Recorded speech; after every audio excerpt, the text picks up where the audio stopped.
बिस्मिल्लाहिर्रहमानिर्रहीम। अस्सलाम वालेकुम। उम्मीद आप ठीक होंगे, खैरियत होंगे। तैयब लोच आपकी खिदमत में फिर से हाजिर है जी। सबसे अहम इशू, सबसे अहम डेवलपमेंट तो यही है कि फितना फसाद जो है वो कहाँ तक पहुँचा है।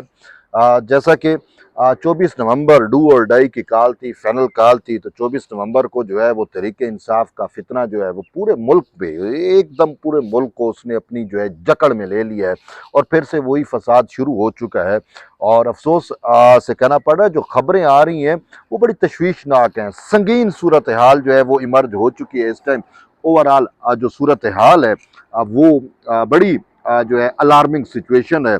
क्योंकि जो अब आप खुद सोच रहे हैं कि तो एक सूबे के वजीर आला जब खुद लीड कर रहे हों और जितनी भी रुकावटें हैं वो हटाने की कोशिश कर रही हैं। और सिर्फ ये नहीं है, बल्कि जो पंजाब पुलिस है या इस्लामाबाद पुलिस के जो दस्ते हैं, जो अटक और कटी पहाड़ी और इस साइड पे जो तैनात हैं, जिनका काम ये है कि इन शर को, इस फसाद को, इस फितने को जो है वो रोका जाए। क्योंकि देखिए, इसकी मंजिल इस्लामाबाद में है।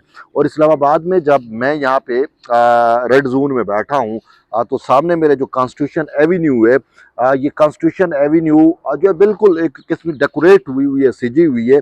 और यहाँ पे पाकिस्तान और बेलारूस के झंडे लगे हुए हैं। बेलारूस का जो है 75 रुकनी वफद वो इस्लामाबाद में मौजूद है। रात गए पहुँचा था और आज जो है वो बेलारूस के सदर अलेक्जेंडर लुकाशेंको जो है वो पहुँच रहे हैं। तो एन अच्छा, बेलारूस और पाकिस्तान के जो ताल्लुकात हैं वो बहुत नई वुसअत की तरफ जा रहे हैं। बड़े एग्रीमेंट्स होने हैं। इस सवाल से मैं अलग आपको आगाह करूंगा। तो इनका मंशा, इनका मकसद यही है कि किसी तरीके से सारे सिस्टम को डिरेल किया जाए। और सिर्फ ये नहीं है, बल्कि मेन चीज़ ये भी है कि जो है वो बानी चेयरमैन तहरीक इंसाफ जो इस फितना का मुहात्मा है, उसको जो है वो रिहा किया जाए, अडियाला जेल से रिहाई कराई जाए। तो ये उनके एजेंडे हैं। तो ये जो मियाँ वाली हो, इधर से केपी के, तो हर जगह से जो है वो काफिले आके, तो अब इस्लामाबाद उनका महवर है, उनका मरकज़ है। मैं जो मनाजिर देख रहा हूँ, मुझे अटक में जो है वो वज़ीर आला अली अमीन गंदापुर, जो खैबर पख्तूनख्वा का वज़ीर आला हैं, ये बरह रास्त फितना गरी में नज़र आए हैं। वहाँ पे ये रुकावटें हटा रहे थे, खुद वो कर रहे थे। इवन के सामने पुलिस वालों को कहा कि इनको डायरेक्ट फायरिंग करवा रहे हैं। अच्छा, पंजाब पुलिस के 22 से ज़ायद नौजवान जो हैं, जिसमें एसपी भी शामिल हैं, डीएसपी भी शामिल हैं, आम जो एहलकार है, कांस्टेबल्स हैं, वो भी शामिल हैं। उनको जो है इन्होंने ज़ख्मी किया है। और जो रास्ते में रुकावटें थी कंटेनर से, उनको भी हटाने की कोशिश कर रही हैं। और रात गए, मतलब जो मैंने देखे मनाजिर देखे वो मैं बयान नहीं कर सकता। सीपेक वाली साइड पे जो है वो इन्होंने दरख्तों को आग लगा दी। मोटरवे के ऊपर जो जंगलात हैं, जो दरख्त हैं, आपने देखे होंगे, उनको बड़े पैमाने पे आग लगाई गई है। अच्छा, तोड़ फोड़ की गई है, बरह रास्त गोलियां चलाई गई हैं। तो ये वो फितना है, ये फसाद है कि अभी इस्लामाबाद नहीं पहुंचा तो उसकी फितना गरियां आप देख रहे हैं। तो अगर ये इस्लामाबाद पहुंचे तो ये तो क्या कुछ नहीं करेंगे। ऑलरेडी ये इनका जो ट्रैक रिकॉर्ड है वो यही बताता है। देखें, बात यह है कि यहाँ पे हमने देखा जो पॉलिटिकल वर्कर्स आते हैं, मौलाना फजल रहमान के भी जल से जुलूस, एहतजाज, धरने आपने देखे होंगे, तैरुल कादरी के भी आपने देखे होंगे, बाकी भी हमने रिपोर्ट किए हैं, देखे हैं। पीपल्स पार्टी के भी लॉन्ग मार्च थे। बात यह है कि वो एक गमला तक भी नहीं टूटता था। लेकिन ये जब शुरू से ही इनका काम यही है कि इन्होंने जो है वो फितना बर्पा करना है, शर अंगेज़ी करनी है।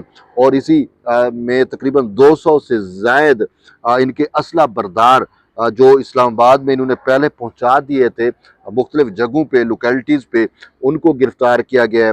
और आटोमेटिक किस्म के असला, भारी किस्म का असला जो है वो इनके पीटीआई के कारकुनों से गिरफ्तार हुआ है। और फिर पीटीआई के कारकुनों के रूप में जो है वो गैर मुल्की शहरी भी होते हैं, ख़ासकर अफ़गान शहरी भी हैं। वो दहशत गर्द प्रॉक्सियाँ भी होती हैं जो मुल्क में जो है वो फितना फसाद जिन्होंने नाफिज कर रखा है। तो उनको तो इस टाइप का मोब सूट करता है कि वो इस मोब में छुप के आते हैं और फिर अपनी कार्रवाइयाँ करते हैं।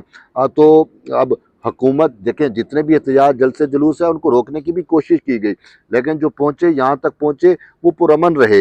लेकिन ये जो है अभी तक तो आए नहीं है, लेकिन जो फितना फसाद इन्होंने बर्पा किया हुआ है, जो जिस तरीके से ये सारा कुछ, और फिर सबसे बड़ी बात यह है कि पिंकी पीरनी, अब वो बुशरा बीबी जो है जिस अलमरूफ पिंकी पीरनी, उसके बारे में यूथिया कहते थे वो तो घरेलू खातून है, उसको वो इनको लीड नहीं करेगी, उसको बीच में ना लाएं, ये ना करें, वो हमारी इज्जत है।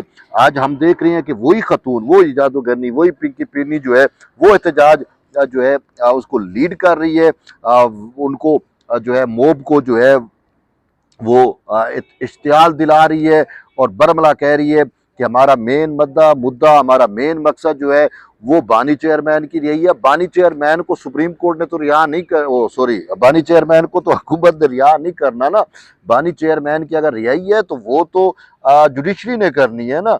तो जुडिशरी जो है, हुकूमत तो जुडिशरी को नहीं कह सकती कि आप इसको रिहा करें। बात यह है, वो तो वो कहते हैं ना कि कानून अपना रास्ता खुद बनाता है, वो जिस तरीके से प्रोसेस है वो इन प्रोसेस चलने दें, ये तो नहीं। अच्छा, अगर सपोज करो ये एहतजाज जलसा जुलूस करके इमरान खान को रिहा कराते हैं तो ये एग्जाम्पल बन जाएगी। कल कोई भी डकैत पकड़ेगा, कोई भी चोर पकड़ा जाएगा, कोई भी क्रिमिनल पकड़ा जाएगा, तो उसके जो चाहने वाले हैं, अब इन लोगों के कल्ट भी होते हैं, चाहने वाले भी होते हैं, माफिया भी, वो फिर आके जो है वो उन जेलों पे या उन सारी चीज़ों पे अटैक करें, या हुकूमत के खिलाफ प्रेशर डालें, मोब लेके आ जाएं और उनको उठाकर जेल से निकाल के ले जाएं। ये तो कोई एग्जाम्पल नहीं है ना, ये तो अच्छी नज़ीर भी नहीं बनती। तो इस चीज़ की तो वैसे भी हौसला शिकनी होती है हर महज़ब माशरे में। जब आइन है, जब कानून है, तो फिर आपको उस पर बिलीव करना पड़ता है। लेकिन यहाँ पे जो है अब इन चीज़ों को देखा नहीं जाता। और बुशरा बीबी जब रिहा हुई थी तो हमने उस टाइम ही कहा था कि ये एक स्ट्रेटजी है, और स्ट्रेटजी में इसने मज़ीद मसाइल पैदा करने हैं। लेकिन यही कहा जाता है जी वो डील थी। बहरहाल अब डील थी, ढील थी, जो कुछ भी था, नतायज अब सबको भुगतने पड़ेंगे, और बल्कि भुगत भी रहे हैं। जिस तरीके से आप देख लें कि इस्लामाबाद में जब भी एक इंटरनेशनल टाइप का कोई इवेंट होता है, आलमी महाज में पाकिस्तान को कामयाबियाँ मिलना शुरू होती हैं, कोई बैरून मुल्क का वफद पाकिस्तान में आता है, तो इनके पेट में भी मुरोड़ उठ जाता है। ये कहते हैं कि ये अब अच्छा मौका है ताकि इंटरनेशनल कवरेज भी होगी, ये भी होगा, और मेन चीज़ कि इन्होंने अपनी मगरबी इस्तेमार को भी खुश करना है। अब ये बेलारूस के सदर की आमद के दौरान इनका फितना फसाद आना, ये किस चीज़ की कमाज है, किस चीज़ का आकाश है? तो यही है। बहरहाल ये अभी तक तो पहुँचे नहीं है, मेन जो है वो शायद कटी पहाड़ी तक है। अब देखते हैं ये कब तक यहाँ पर पहुँचते हैं और किस तरीके से इनकी स्ट्रेटजी है। लेकिन जिस तरीके से वो वायलेशन कर रहे हैं, रास्ते में आने वाली हर चीज़ को तहस नहस कर रहे हैं, आग लगा रहे हैं, पुलिस के दस्ते हैं तो उन पर फायरिंग कर रहे हैं, और कंटेनर्स हैं उनको हटा रहे हैं, तो ये कोई अच्छा नेक वो नहीं है। इससे यही लगता है कि इनके इरादे बड़े मज़मूम हैं, और संगीन नतायज बरामद हो सकते हैं दोनों सतह पे, क्योंकि इनकी काल ही डू और डाई है, करो या मरो। तो ये तो मरने और मारने पे तुले हुए हैं। ये तो पुलिस वालों को भी मारेंगे, आम शहरियों को भी जलाओ गिराओ करेंगे, उनकी प्रॉपर्टीज़ को जलाएंगे गिराएंगे, और इसके नतीजे में ताजिर बेचारा तंग है, इस्लामाबाद का आम शहरी तंग है, और लोग जो है वो बड़े मसाइल में जो है वो दो चार हैं। लेकिन इनको तो सिर्फ अडियाला जेल में बैठे हुए उस खान के अलावा और कुछ नज़र नहीं आ रहा। तो ये तो लाशें देने और लेने के लिए आ रहे हैं, इनको तो लाशें चाहिए ताकि उस लाशों को ये डी चौक पे रखें। और फिर जिस तरीके से आपने खुद इमरान खान को देखा था कि अरशद शरीफ की लाश पे उसने जो है वो लॉन्ग मार्च किया था लाहौर से, जमान पार्क से जो है वो पिंडी की तरफ, तो अब भी इनको वही लाशें चाहिए। तो ये कुछ भी करने पे आएंगे, करेंगे। जैसे इन्होंने अटक में पुलिस वालों पे अटैक किए, उनकी गाड़ियां छीनी गई, कैदी वैन्स को कब्जे में लिया गया, 20 से ज़्यादा पुलिस एहलकारों को ज़ख्मी किया गया, और मोटरवे, ये सारा ये वो हकायक हैं जो मैं आपको बता रहा हूँ। बहरहाल देखते हैं, चीज़ें अभी बड़ी टेंसफुल हो रही हैं, अब आगे मामलात कैसे चलते हैं तो जो ही कोई अपडेट होगी मैं आपको आगाह करूँगा। अब तक की सूरत हाल तो यही है। बहरहाल जुड़े रहिए तैयब बलोच के साथ, मिलते हैं एक नई वीडियो, तब तक इजाज़त दें, अल्लाह हाफ़िज़।